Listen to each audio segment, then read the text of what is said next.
ऐसी अक्षरे ऑडिओ अंक. कथा ते हृदय कसे. लेखिका स्नेहलता दसनूरकर. निवेदिका संगीता इनामदार कुलकर्णी. दुपारची सामसूम होती. त्यांनी आजूबाजूला पाहिलं. सारे बंगले जणू झोपले होते. ऑटो रिक्षाच्या आवाजानेही त्यांची झोप मोडली नव्हती. विजयाबाईंना बरं वाटलं. त्या बंगल्याच्या फाटकाशी उभ्या राहिल्या. वर मान करून गच्चीच्या टाकीवरील नाव त्यांनी वाचलं. अमरदीप. कंपाऊंडच्या फाटकाच्या दोन्ही बाजूच्या खांबांपैकी एकावर पुन्हा अमरदीप कोरलेलं होतं. दुसऱ्या खांबावरच्या अमरदीप केशव या नावावर हात फिरवत राहिल्या, स्वतःला नकळत. मग एकदम भानावर आल्या. डबडबलेले डोळे पुसून त्यांनी फाटकाचे कुलूप काढले. वास्तुशांतीला आलेला अमर म्हणाला होता, हे काय बाबा, संगमरवरात माझं नाव कशाला कोरलं? इथे तुमचं नाव हवं होतं. अरे, आता आम्ही मागे राहायला हवं. पुढे कधीतरी ते नाव निरुपयोगी ठरणार. त्यापेक्षा आत्ताच तुझं नाव लावलं. माझंही आहेच की त्यात. बाबांचं म्हणणं काहीतरीच. तू तरी सांगायचं होतंच आई. बंगल्याला माझं नाव का दिलं? मी छान गमतीशीर नाव द्यायचं ठरवलं होतं. तुमची दोघांची नावं आली असती त्यात. इतक्या लवकर बंगला पूर्ण होईल असं मला वाटलं नव्हतं. मी आधी नावाची आयडिया कळवायला हवी होती. चुकलंच. तुमच्या जन्मभराच्या कष्टांचे पैसे आणि माझं नाव. अरे, जे काय कष्ट केले ते तुझ्यासाठीच. जे मिळालं ते तुझ्याचसाठी. एकच तर मुलगा. आपल्याला मूल होणारच नाही अशी घोर निराशा झालेली. त्या चाफ्याच्या झाडाखालच्या पारावर बसल्या होत्या. आठवणींनी त्यांना भूतकाळात नेलं. त्यावेळी दोघांनी किती व्रतं घेतली, उपास केले, देवी देवतांची दर्शनं घेतली, प्रत्येक ठिकाणी भीक मागितली, संतान दे. आणि देवानं दिलं, कहाणीतल्या त्या राजासारखं. त्याला गणेशानं प्रसन्न होऊन म्हटलं, तुला पुत्र होईल.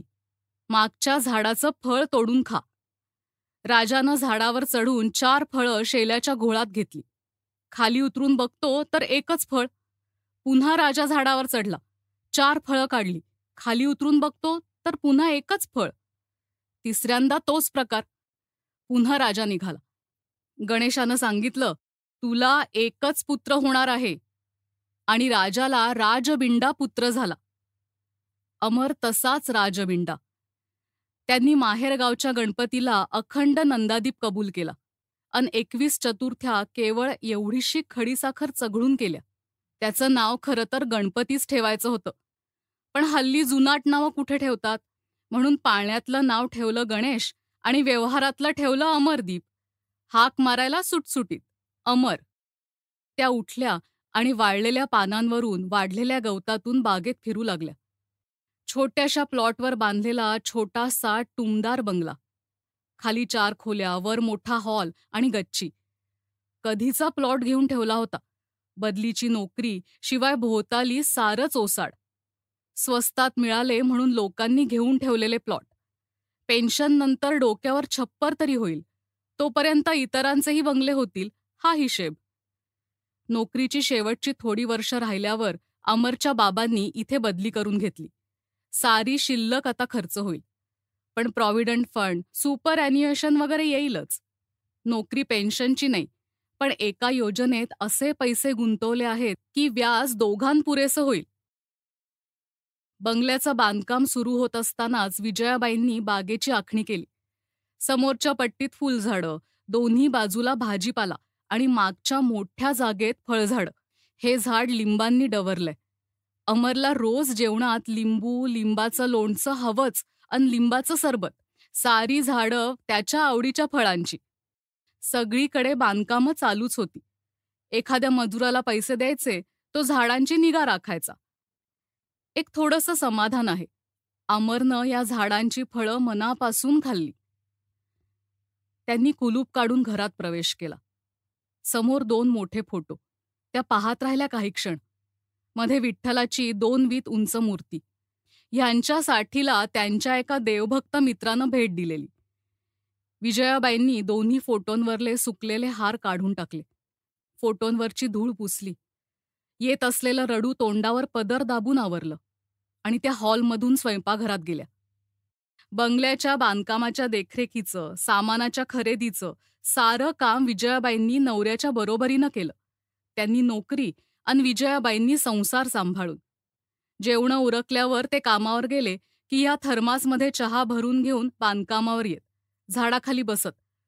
दोघांनीही ऊन, वारा, पाऊस, थंडी सारं सोसलं. ह्यांचं बांधकामातलं ज्ञान उपयोगी पडलं. माल चांगला वापरला गेला. घर भक्कम झालं. हव्या त्या सोयी करता आल्या. ओट्यावर तो काळा कडप्पा नको बाई, पांढरा संगमरवर हवा. स्वयंपाकघराच्या जमिनीला सुद्धा. मला ती टाईल्स मुळीच आवडत नाहीत. थोड्याच दिवसात त्यांचे जोड उघडे पडतात. टाईल्स तडकून फुटतात. खर्च किती येईल ह्याचा काही विचार? येऊ दे. मी आयुष्यात कधी कसली चैन केलीये का? 4-4 मैल चालले. कधी धडधाकटपणी टांगा, रिक्षा केली? की दागिन्यांसाठी हट्ट केला? खर्च करताना मागे पुढे पाहिलं नाही अमरच्या बाबतीत. अमर हीच माझी चैन आहे, देवानं पुरवलेली. त्या म्हणत, इतर चैन नकोच. खरंय, तू चैन नाही केलीस म्हणून तर एवढी शिल्लक पडली. पण मला सांग, त्या ओट्याशी तू स्वतः किती दिवस स्वयंपाक करणार आहेस? आता सून येईल. तरी पण स्वयंपाक मीच करणार. आधी त्या दोघांना मोकळं हिंडाय फिरायला रिकाम पण हवं. पुढे मुलं होतील म्हणजे स्वयंपाक मीच करणार ना.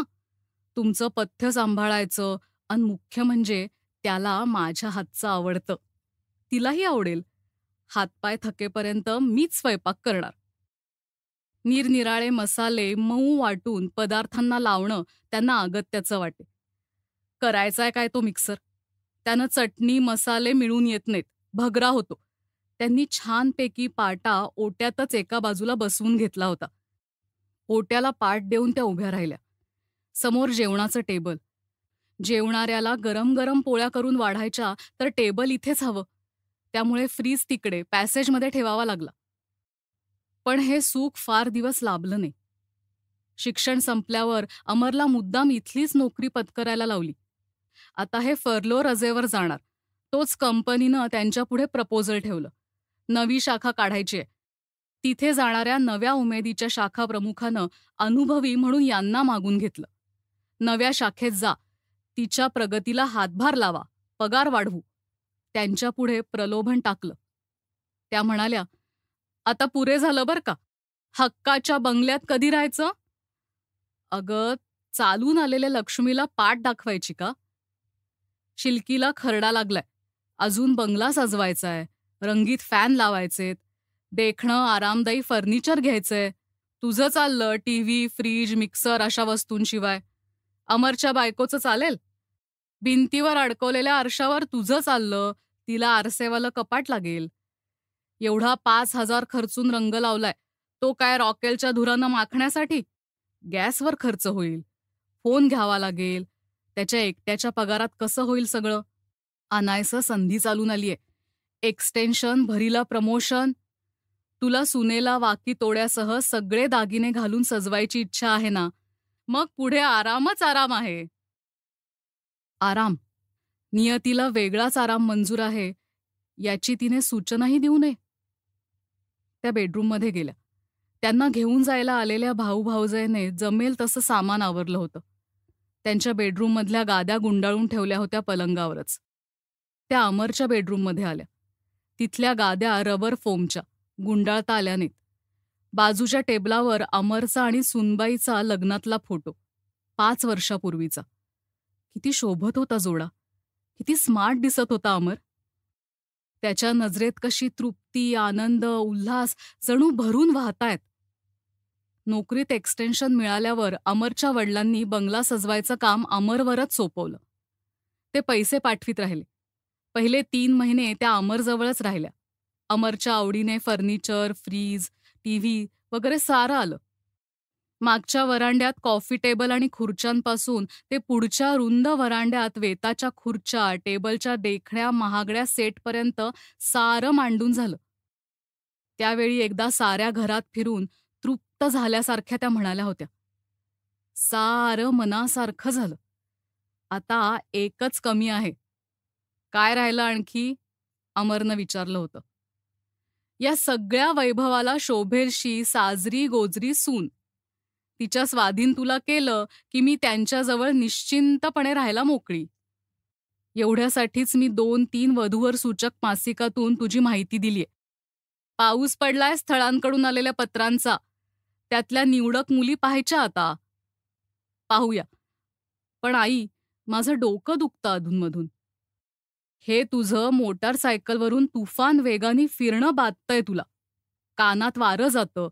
थोडे दिवस तू बसनं जा. बघ थांबतं की नाही. हजारो लोक स्कूटरवरून फिरतात. कुणाची तक्रार नसते.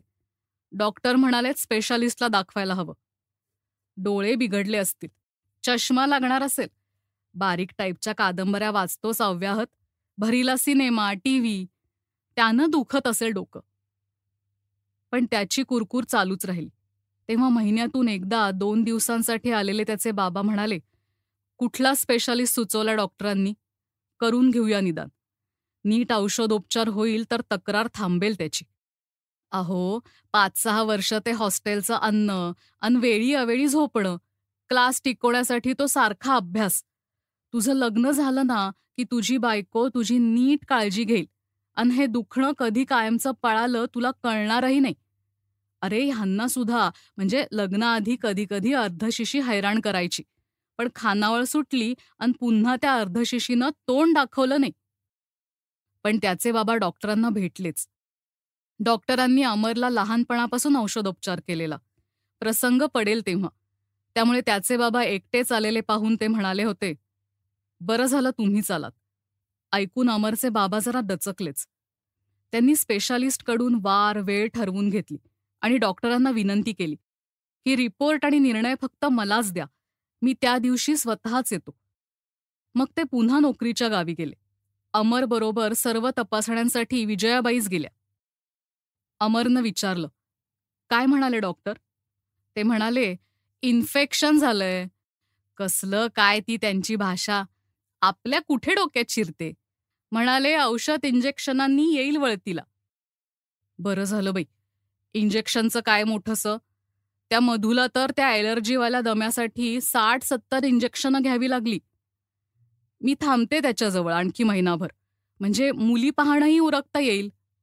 पतीकडे पाहत त्या म्हणाल्या, तू तिकडे येण्याची घाई करू नकोस.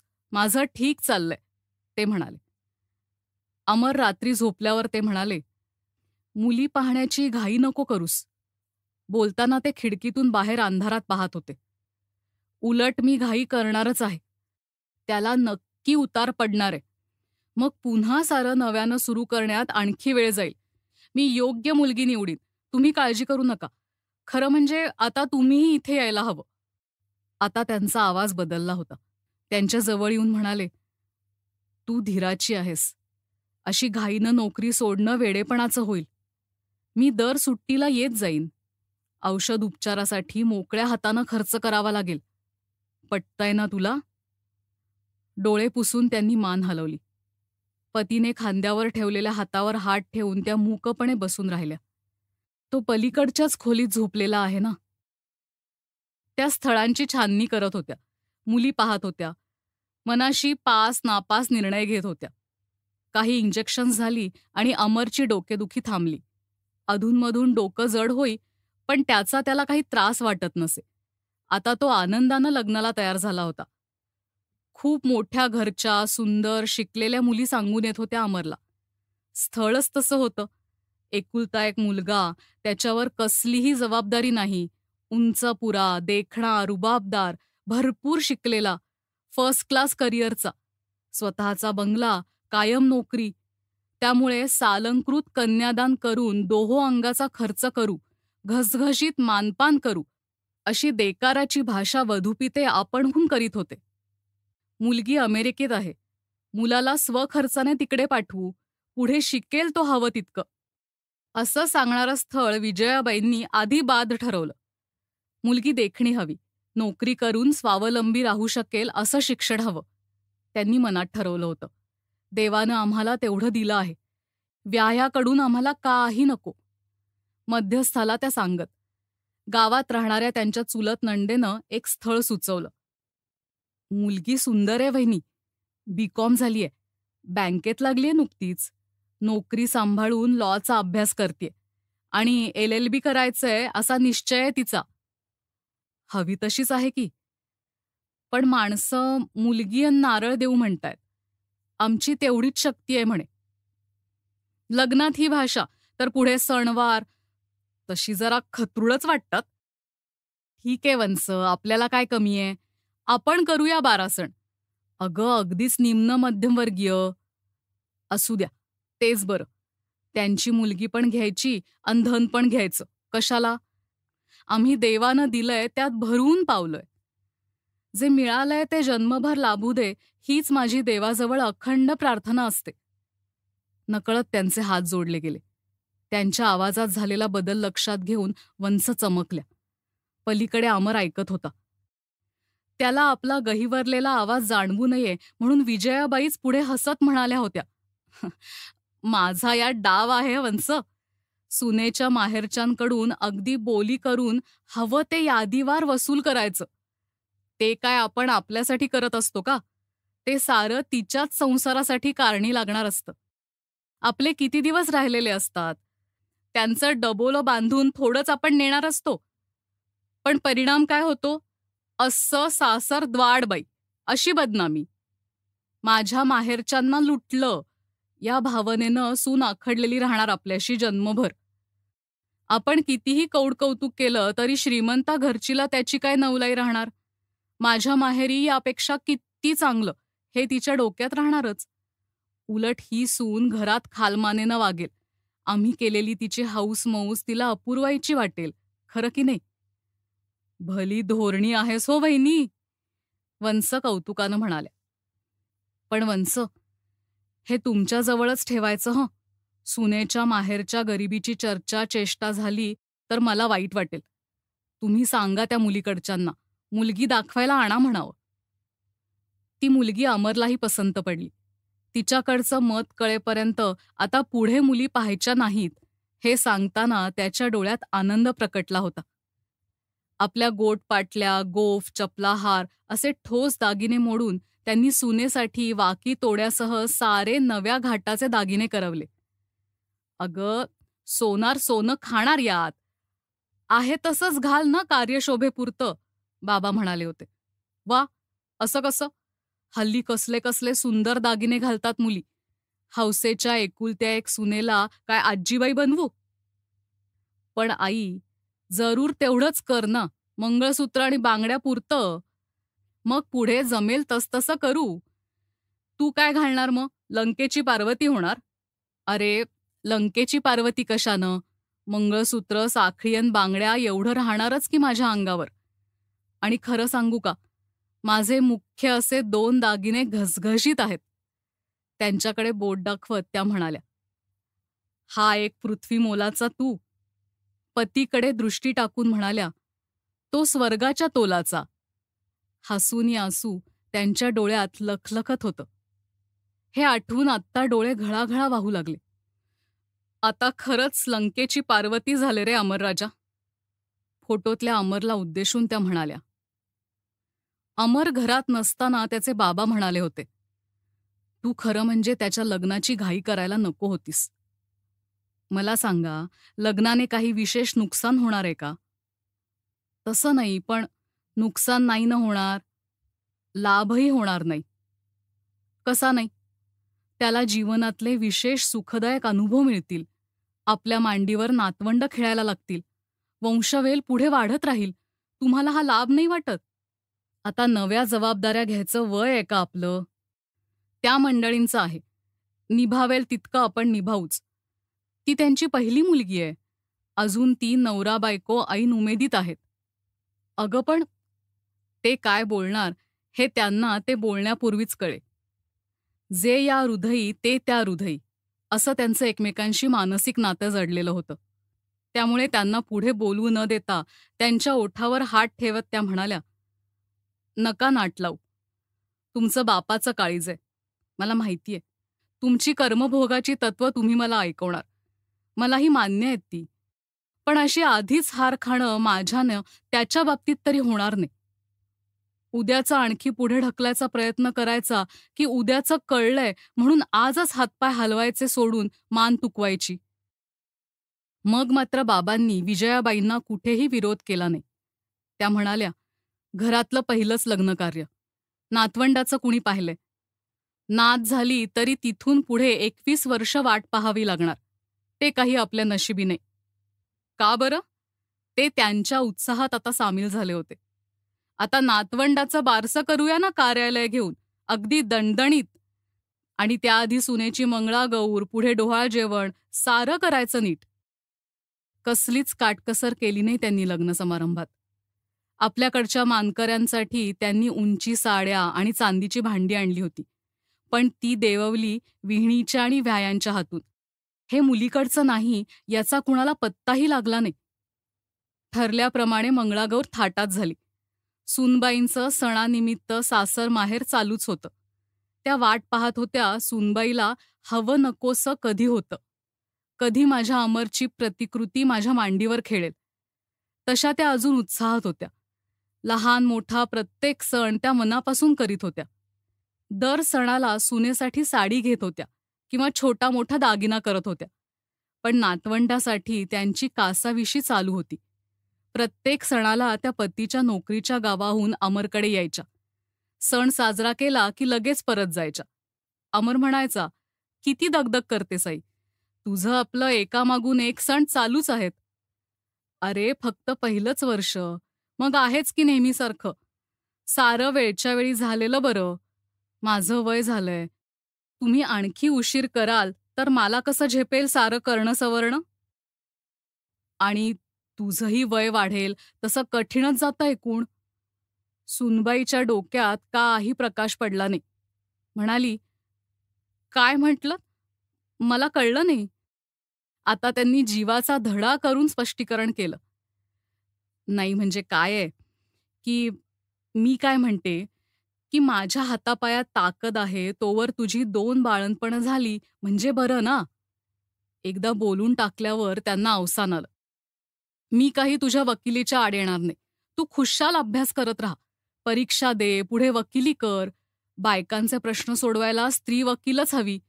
म्हणून तर तू LLB होते आहेस हे कळल्यावर म्हटलं, हीच सून हवी.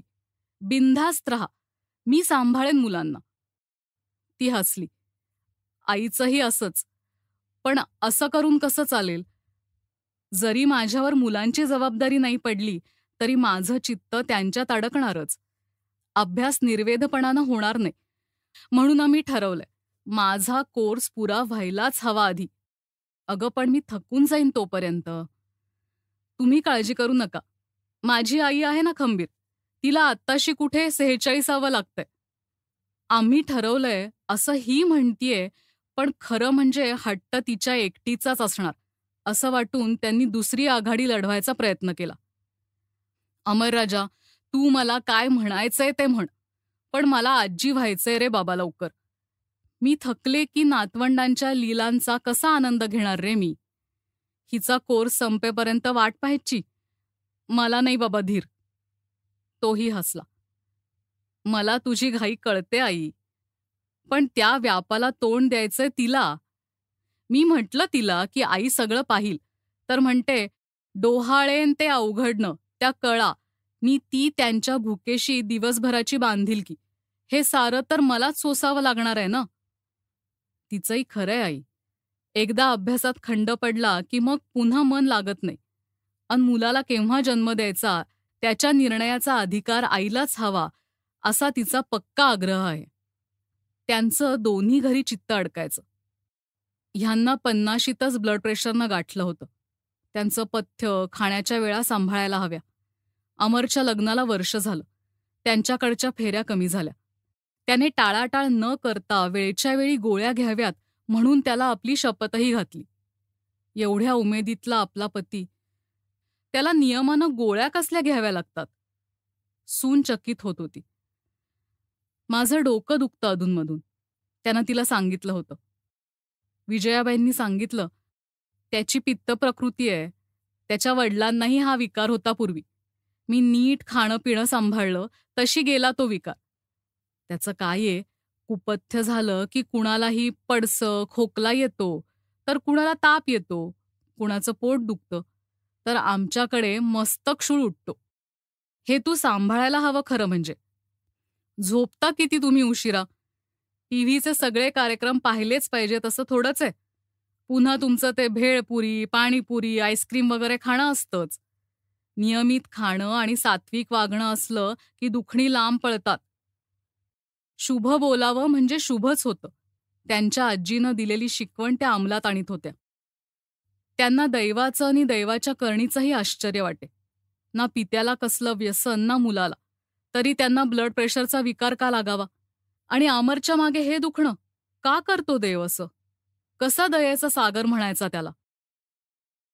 अमरची मध्यंतरी दबलेली डोकेदुखी पुन्हा डोके वर काढू लागलेली पाहून त्या घाबरल्या. पुन्हा स्पेशालिस्ट, पुन्हा त्या टेस्ट, ते एक्स-रे. यावेळी त्याचे बाबा डॉक्टरांकडून आले ते अगदी गळून गेले होते. त्यांनी विजयाबाईंना काही सांगायची गरजच नव्हती. त्या जाणून गेल्या की जे दूर आहे अशी आपण मनाला आशा दाखवत होतो ते जवळ येऊन ठेपलंय. मागे डॉक्टरांनी सांगितलं होतं, ऑपरेशन टाळता येणार नाही, दूर ढकलता येईल. आता नकोच आहे करायला, कारण अजून तितकी ऑपरेशन योग्य स्थिती आलेली नाही. पण जरी सुरुवातीला हे दुखणं दबलंसं वाटलं तरी ते औषधांनी कायम जात नाही. ऑपरेशन नंतरही पुन्हा उद्भवणार नाही अशी खात्री मुळीच देता येणार नाही. आशा चांगल्याचीच करायची, पण मनाची तयारीही ठेवायची. आता त्याच्या बाबांनी नोकरी सोडायचं ठरवलं. त्यांच्या फोनवरच्या बोलण्यावरून सुनबाईला अंदाज आला. ती म्हणाली, बाबा नोकरी सोडणार आहेत? हो, तसं सेवानिवृत्तीचं वय झालंय कधीच. ही 2 वर्ष एक्सटेन्शन होतं. पण मागे ऐकलं होतं 3 वर्षाचं एक्सटेन्शन आहे आणि एखादं वर्ष वाढवतील सुद्धा. अजून 6 महिने शिल्लक आहेत ना? हो, पण आता याचं हे दुखणं. पण म्हणून नोकरी सोडून काय साधणार आहे? त्यांच्या इथे राहण्यानं थोडंच दुखणं कमी होणार आहे. साधी डोकेदुखी. इतका भाऊ कशाला करायचा? सुनेच्या या व्यवहारवादाला उत्तर देणं त्यांना जमेना. त्यांचं लक्ष लागत नाही. रजा वाढवावी अन उतार पडला की जावं त्यांनी पुन्हा. खरं म्हणजे जमतंय तोवर काम करणंच बरं, नाही का? एवढ्या लहान वयात सुनबाई सासऱ्याने काय करावं ते सांगतेय. नव्या पिढीचं कौतुक करावं तेवढं थोडंच. शेवटी अमरचं ऑपरेशन करावं लागलंच. 15 दिवसांनी त्याचे बाबा कामावर रुजू झाले. पत्नीला त्यांनी आपल्याबरोबर येऊ दिलं नाही. त्याचं गंभीर ऑपरेशन झालेलं आहे. जपायला हवं अजून. तू राहा इथेच, त्यांनी पत्नीला सांगितलं. विजयाबाईंचाही पाय निघत नव्हताच. त्या राहिल्या. पण नंतर अचानक त्यांना मिळाल्या त्या गाडीनं जावं लागलं. अमरच्या बाबांना हार्ट अटॅक आला होता. जाऊन महिना होतोय तोच. आधीच त्यांना ब्लड प्रेशरचा विकार होता. त्यात सुरुवातीला अमरच्या दुखण्याचं स्वरूप कळाल्यावर ते एकदम हबकून गेले होते. डॉक्टर म्हणत होते, किती काळ जाईल सांगता येत नाही. अशी दुखणी 8-10 वर्षांचा काळ देतातही, कधी कधी जास्तच. पण झटपट ग्रोथ झाली तर सांगता येत नाही. अमरला हे दुखण्याचं स्वरूप शक्यतो कळू द्यायचं नाही असं त्यांनी ठरवलं होतंच. पण पत्नीला सुद्धा शक्य तितक्या उशिरा कळावं असं त्यांना वाटत होतं. त्यामुळे भीतीचं, दुःखाचं सारं ओझं सुरुवातीला ते एकटेच वाहत होते. त्याचा परिणाम त्यांच्या प्रकृतीवर व्हायचा तो झालाच होता. त्यांच्याशी मनाने एकरूप झालेल्या विजयाबाईंना काही दिवसातच अंदाज आला. अशी लक्षणं असलेल्या दूरच्या नात्यातल्या एका पेशंटचे हालही त्यांनी पाहिले होते. या दुखण्याचा शेवटही त्या जाणून होत्या. दोघंही त्या विषयावर बोलायचं टाळत होते इतकंच. आत्ता विजयाबाईंच्या मनात आलं, ते पुण्यवान. ऑपरेशन झालं. अमर घरातल्या घरात हिंडायला लागला. त्याला खूप उत्साह वाटत होता, हे त्यांनी पाहिलं होतं. त्याचं दुखणं पुन्हा वाढीला लागलं. त्याचे किती हाल झाले. कशी आठवण नाहीशी झाली. कसा भिरीभिरी पाहत राहायचा. या जीवघेण्या गोष्टी त्यांना पाहाव्या लागल्या नाहीत. त्या आधीच ते सुटले. त्यांनी उजवीकडचं एक कपाट उघडलं. विजेवर चालणारी स्वयंपाकाची विविध साधनं, अगदी आधुनिक. त्याच्या मित्राचे वडील सिंगापूरला असतात. मित्राची वर्षाकाठी चक्कर असते. त्याच्याकडून अमरनं ही सर्व साधनं आणवली होती. टोस्टर, मिक्सर, ग्राइंडर, हे रस काढायचं यंत्र, हे पॅसेजमधलं इस्त्रीचं टेबल, वॉशिंग मशीन, दळणाचं यंत्र, हा फ्रीज. सारा सुसज्ज संसार अमरला मांडून दिला, स्वतःची शिल्लक खर्चून. आधी तो उतारवयात झालेला एकुलता एक म्हणून, आणि नंतर ते तसलं दुखणं झालं म्हणून. दोघंही त्याच्या बाबतीत अतिशय हळवे झाले होते. तो म्हणेल ते प्रमाण मानत होते. दाराशी रिक्षेचा आवाज आला तशा त्या भानावर आल्या. रिक्षा थांबली वाटतं. त्या बेडरूममध्ये आल्या. तिथे अमरचा आणि त्याच्या बाबांचा असे 2 फोटो होते, बैठकीच्या खोलीतल्या सारखेच. त्यांना वाटलं दार उघडण्यापूर्वी अमरचे 2ही फोटो पटकन काढून कुठेतरी लपवावेत. त्यांनी फोटोला हात लावला, लगेच मागे घेतला. तिचाही हक्क आहेच ना. 2ही घ्यायला लागली तर आपण एक माझ्यासाठी ठेव अशी भीक मागू. 5 वर्ष संसार केलाय तिनं त्याच्याबरोबर. तिचा हक्क आहेच आहे. त्यांचा दादा म्हणाला होता, मी तुझ्याबरोबर येतो. त्यावेळी त्यांनी विरोध केला होता. पण आता वाटतंय त्याला येऊ दिलं असतं तर बरं झालं असतं. आता तो व्याह्यांशी 4 शब्द बोलला असता. आपण काय बोलणार या परिस्थितीत? तिच्याबरोबर तिची आईच येईल असं धरून चाललो आपण, पण आले आहेत वडील. दादाला उगीच प्रवासाची दगदग खर्च व्हायला नको म्हणून त्यांनी विरोध केला होता. त्याला आणलं असतं तर त्याच्याबरोबर परत जावं लागलं असतं. त्यानं चलण्याचा आग्रह केला असता. पण किती दिवस राहायचं त्याच्याकडे? त्याच्याकडे लेका सुनेचं राज्य आहे. वहिनी जेव्हा म्हणाली, कशाला एका दिवसासाठी येण्या जाण्याची दगदग करता, पाठवा ना किल्ल्याती म्हणतीये तर. त्यावेळी त्यांनी मनातली गोष्ट बोलून दाखवली होती. कधीचं मनात येत होतं तिला पत्र लिहावं, घरी राहायला बोलवावं. पण कसं नि काय लिहावं अशा तगमगीमुळे हात धजत नव्हता. आता ती सामान घेऊन जायला येणार म्हणते तर साधते तिची भेट, सांगून बघते. म्हणून पहा बापड्या, पण काळ बदललाय हेही लक्षात घ्या. अगं तिचा आशावाद आहे, आपण तथास्तू म्हणायचं. पण जयाताई, तसं नाही घडलं तर परत कितीच्या एसटीने येणार ते सांग, म्हणजे बसस्टँडवर मी येईन. राहते दादा आता तिथेच. माझं मला तोंड द्यायला हवं आता या परिस्थितीला. 4 महिने होत आले, आणखी किती दिवस? एकटी राहणार तू? हो, नीट राहीन मी, तुम्ही काळजी करू नका. नाही जमलं तर परत येईन निसंकोचपणानं. मला तरी कोण आहे तुमच्याशिवाय?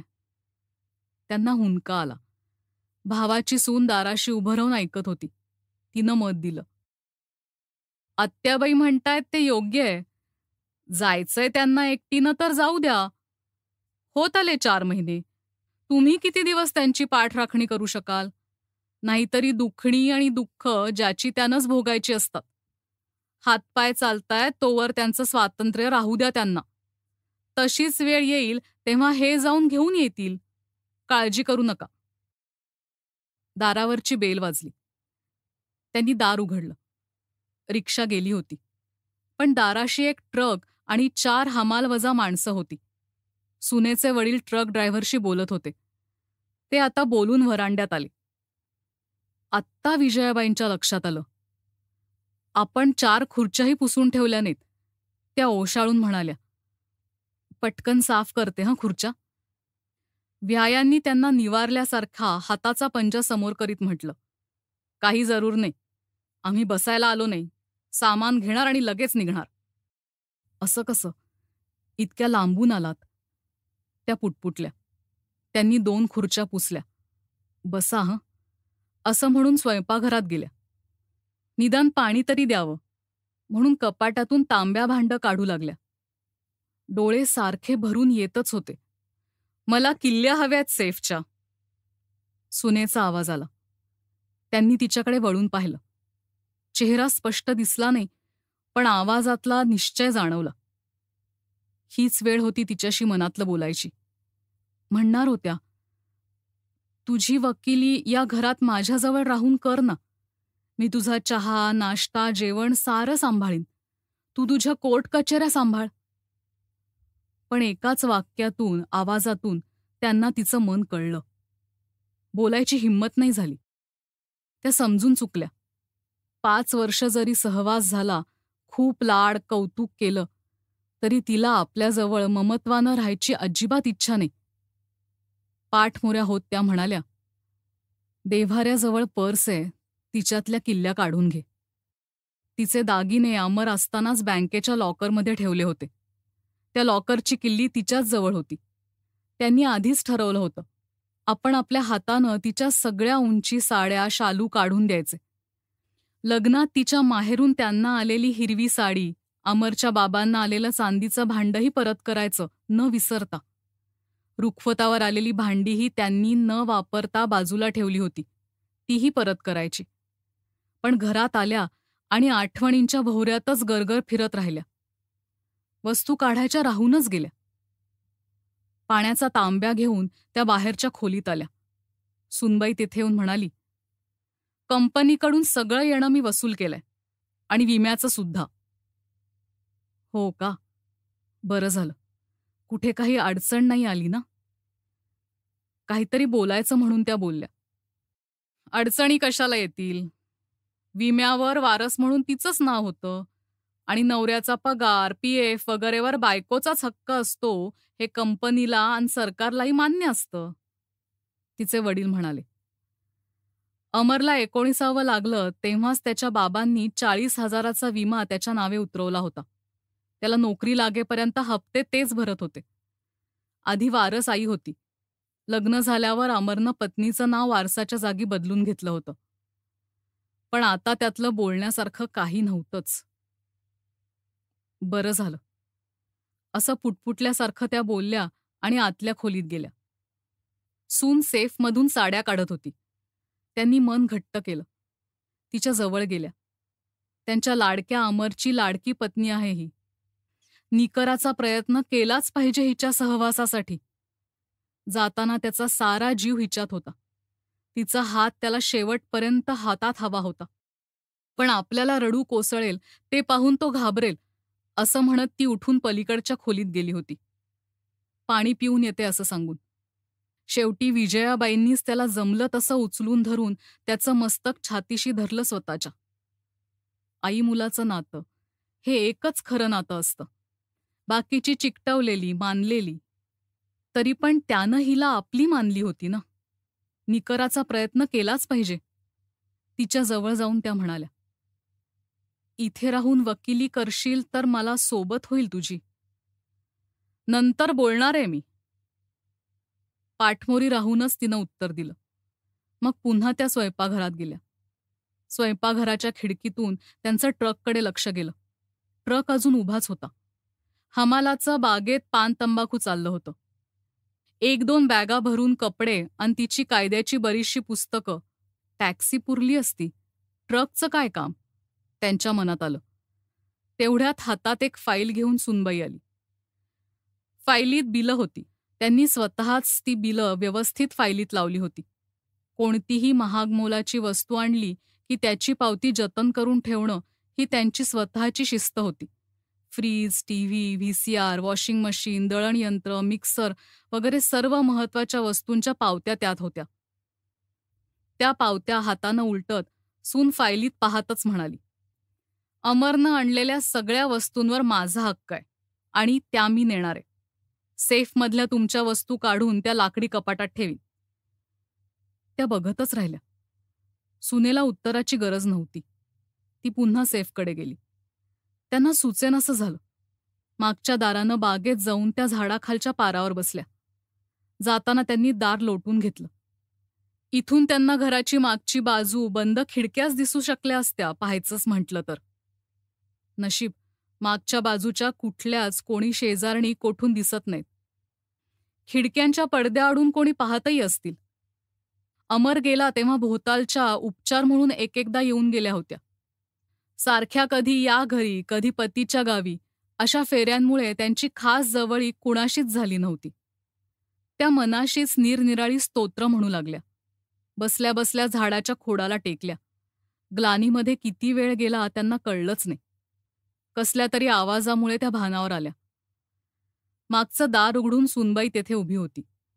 त्यांच्याकडे पाहत होती. त्या उठून घरात आल्या. बाहेरच्या खोलीत तांब्या भांडं घ्यायला गेल्या. तेव्हा तिचे वडील तिथे नव्हते. खोली भकास दिसत होती. दाराशी ट्रकही नव्हता. घोटभर पाणी पिऊन त्यांनी तोंडावर पाण्याचा शिडकावा केला. पदरानं तोंड पुसलं. त्यांच्या बेडरूममध्ये पलंग, एक आरशाचं लाकडी कपाट, शिवण मशीन, कोपऱ्यात एक जुनं शिसवीचं टेबल आणि खुर्ची एवढं सामान होतं. हे सामान विजयाबाईंनी संसाराच्या सुरुवातीलाच जमवलेलं. सारं सेकंड हँड, कॅम्पातल्या बाबाजीच्या दुकानातून घासाघीस करून घेतलेलं. पण सुरुवातीचं म्हणून त्यांना मोह होता. नव्यात ते शोभत नाही म्हणून त्यांनी ते फुंकून टाकू दिलं नव्हतं. आमच्या बेडरूममध्ये पडू द्या, त्यांनी बजावलं होतं. आत्ता त्या बेडरूममध्ये जाऊन पलंगावर टेकल्या. सुनबाईने टेबलाजवळची खुर्ची खरकन ओढली आणि तिच्यावर टेबलाकडे पाठ करून ती बसली. बोला आता. बोलण्यासारखं आता काही राहिलेलं नाही, त्या जीव गेल्या आवाजात म्हणाल्या. हिनं सारं घर रिकामं केलं. हे जुनं फर्निचर आणि स्वयंपाकघरातली पूर्वीची भांडी एवढंच घरात आहे. याचा अर्थ स्वच्छ आहे. तिला इथे राहायचं नाही. तुम्हाला बोलायला तोंड नाही म्हणा. म्हणजे काय? मी तुला म्हणणार होते, तू इथे राहून वकिली कर. मी घर सांभाळीन, तुझं जेवणखाण नीट करीन. तुझी तू वकिली कर. म्हणजे दुसऱ्या शब्दात जन्मभर तुमची सून म्हणून तुमची सेवा चाकरी करत राहू. फार धूर्त आहात. छान डाव टाकला होतात. कसला डाव? वेळ घेऊन पेडगावला जाऊ नका.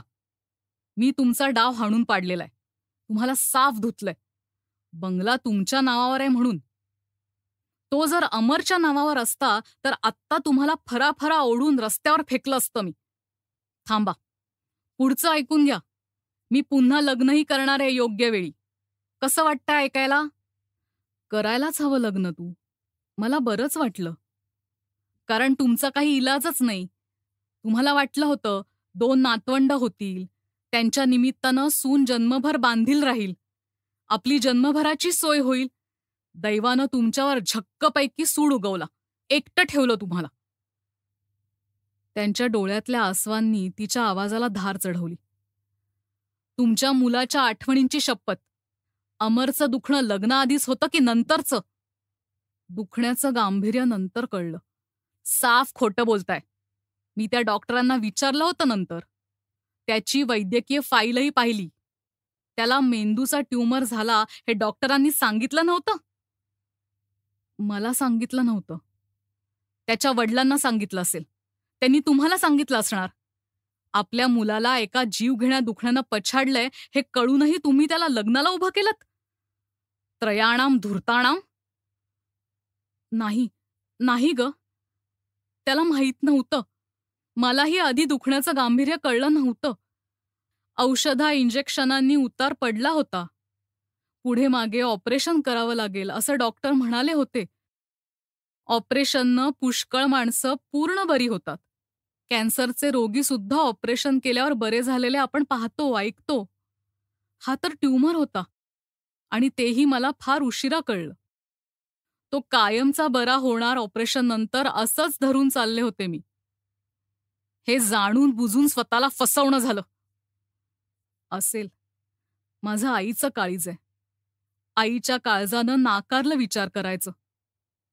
पण त्यात माझ्या आयुष्याचा बळी द्यायचा तुम्हाला काय हक्क होता? हे बघ, मी जे केलं ते आई म्हणून केलं. मी जिने कोळ्या जीवाला हाताचा पाळणा आणि नजरेचा दिवा करून वाढवलं, तिला आपला सुंदर, राजबिंडा, सद्गुणी, कर्तबगार मुलगा साऱ्या सुखाला वंचित राहावा हे कसं बघवेल? मला वाटलं त्याच्यावर जीवाभावानं प्रेम करणारी साथीदारीण त्याला मिळावी, न अनुभवलेली सुख त्याला मिळावी, मुलाच्या रूपात आपलं प्रतिबिंब त्याला दिसावं, त्याला वात्सल्याचं दैवी सुख मिळावं. म्हणून मी केलं हे सारं. आमच्या सुखसोयीसाठी डाव नाही टाकला. हे मी त्याच्या आठवणींची शपथ घेऊन सांगते तुला. इतक्या लवकर सारं संपेल असं तेव्हा स्वप्नातही वाटलं नव्हतं. अगं 15-20 वर्ष सुद्धा पूर्ण बरी झालेली माणसं आहेत. आम्हालाही आशा होती. तुलाही जाणवलं असेल. जीव घेणं दुखणं असल्यासारखा वागत होता तो. तुझ्यावर किती जीव जडला होता त्याचा. तुझ्या सुखात केवढा आनंद वाटते त्याला. याचं कारण त्याला त्याच्या दुखण्याचं स्वरूप तुम्ही कळू दिलं नाहीत. नाहीच कळू दिलं. शेवटपर्यंत कळू देता आलं नसतं तर माझ्यातली आई धन्य झाली असती. अगं ऑपरेशन नंतर किती सुखात गेली 2 वर्ष. माझ्या डोळ्याचं पारणं फिटत होतं जसं. तेव्हा मी जाऊन माहेरगावच्या गणपतीपुढे पदर पसरला. म्हटलं त्याला इथून पुढे असाच सुखी ठेव. या क्षणापासून माझं उरलं सारं आयुष्य त्याला दे. या क्षणी मला उचल. मी आनंदानं निघेन. आम्ही दोघांनी जी जी सुखं भोगली ती सुखं तर अमर आणि त्याच्या बायकोला भोगू देच. पण त्याच्याहूनही त्यांना जास्त सुखी, संपन्न आणि दीर्घायुषी कर. पण नाही त्याला दया आली. नाही त्यानं मानलं. माझं रसरशीत राजसबाळ सुकलेलं. त्यांचं रडता रडता बोलणं संपून आक्रंदन सुरू झालेलं पाहून थोडा वेळ अप्रतिभ झालेली सून पुन्हा चवताळल्यासारखी म्हणाली, गप्प बसा. रडून जिरवू नका. मला तुमची मुळीच दया येत नाही. आता तुमचा माझा काहीही संबंध नाही. मी निघाले. मला भेटणं दूरच, पण पत्रबित्रही पाठवू नका. मला तुमची आठवणी नको. थू. तू जवळ येऊन माझ्या तोंडावर थुंकलीस तरी चालेल. मी केलं ते माझ्यातल्या आईनं करवलं. तू आई झाल्याशिवाय तुला माझं मन कळणार नाही. जिला माझ्यातली आई कळेल ती मला माफ करेल. पण सून केव्हाच दाराबाहेर निघून गेली होती. पतीचा आणि अमरचा असे दोन्ही फोटो छातीशी दाबून धरून त्या रडत राहिल्या. दारं उघडीच आहेत मागची पुढची याचंही त्यांना भान नव्हतं. शेजारच्या बंगल्यातल्या बाई साडी बदलू लागल्या. त्यांच्या मुलीनं विचारलं, कुठे निघालीस? लावलास नाट. अगं दीपा मावशीचे मिस्टर सेवानिवृत्त होणार ना यावर्षी. तिनं सांगितलंय, एखादा छोटेखानी बंगला तुझ्या कॉलनीत बघ. सोबत होईल आपली एकमेकींना. हा शेजारचा बंगला फारच छान, सोयींनी युक्त आणि टुमदार आहे. अनायासे खाली झालाय. सामानाचा ट्रक गेला. पण मालकीणबाई अजून घरातच आहेत. तर अंदाज घेते, मिळाला तर एखादा शांतियज्ञ करायचा की बस.